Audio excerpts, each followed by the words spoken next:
everybody, welcome to another Groveanory. I am going to read this book today and it's called Mog and the V.E.T. One day, Mog was trying to catch a butterfly. She jumped high in the air. She jumped and jumped. Suddenly, something happened to her paw. It was very sore. She smelled it, and it was still sore. Then she licked it, but it was still sore. She tried to walk on it, but it was very, very sore. Mog thought, I've got 3 other paws. I'll just walk on them instead. What's the matter with Mog? Said Nicky. Debbie said, I think she's got a sore paw. Poor Mog, said Mr. Thomas. Let me see. But Mog wouldn't let anyone see her paw. It was too sore. Oh dear, said Mrs. Thomas. If it's no better tomorrow, she'll have to go and see the V.E.T. She said V.E.T. instead of vet, so that Mog wouldn't understand. Mog hated going to the vet, but Mrs. Thomas thought she probably can't spell.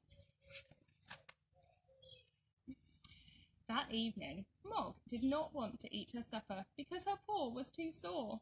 It was so sore that she couldn't sleep. In the morning, she did not eat her breakfast. She just lay on the floor, feeling sad. Suddenly, she was not on the floor anymore.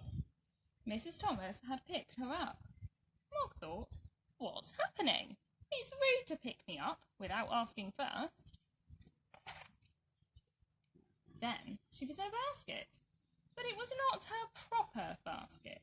It was a nasty basket that shut her in. Mog did not like that basket. She meowed a big meow. Debbie said, it's all right, Mog. We're taking you to have your paw made better. But Mog just wanted to get out of the basket. Then they were in the car. It made a big noise, and all the houses and trees and people rushed past outside.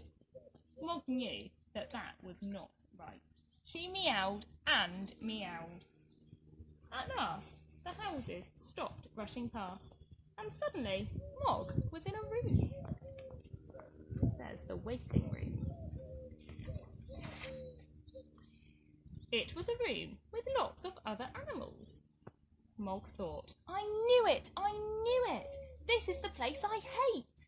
And she meowed more than ever.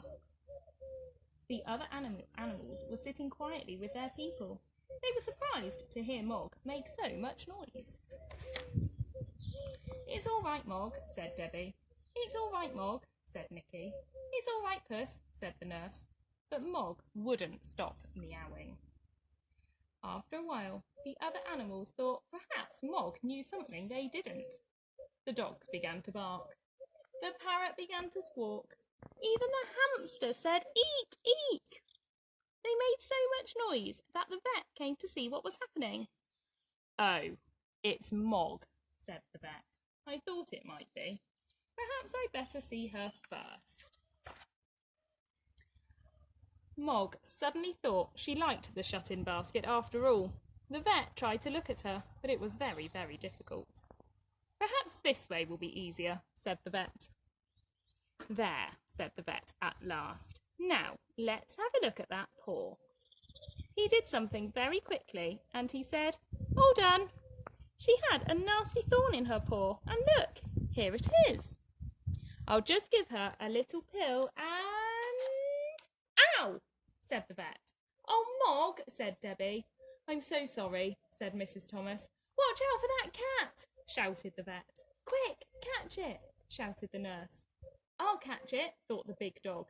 And I'll catch it too, thought a little dog. But I'll catch it first, thought a third dog. Heel, sit, stay, come back, shouted the dog's people. But the dogs took no notice.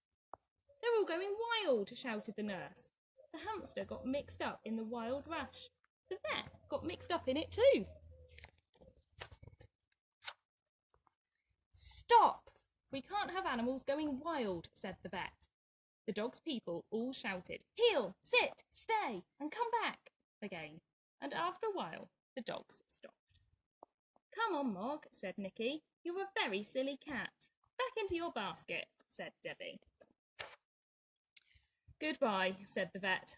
I think she'll be all better in the morning after a good night's sleep.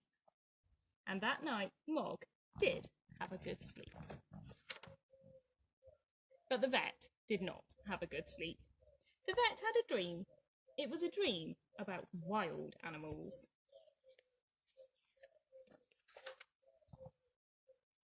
Mog had a dream too, but it was a lovely dream. Mog dreamt that she was a butterfly. And in the morning, her paw was no longer sore. It was not sore when she licked it. It was not sore when she walked on it. It was not sore when she jumped up high. She was better. She was all better. She was totally, completely better. And the vet was almost better too. And that's the end of the story. I hope you enjoyed it. Bye.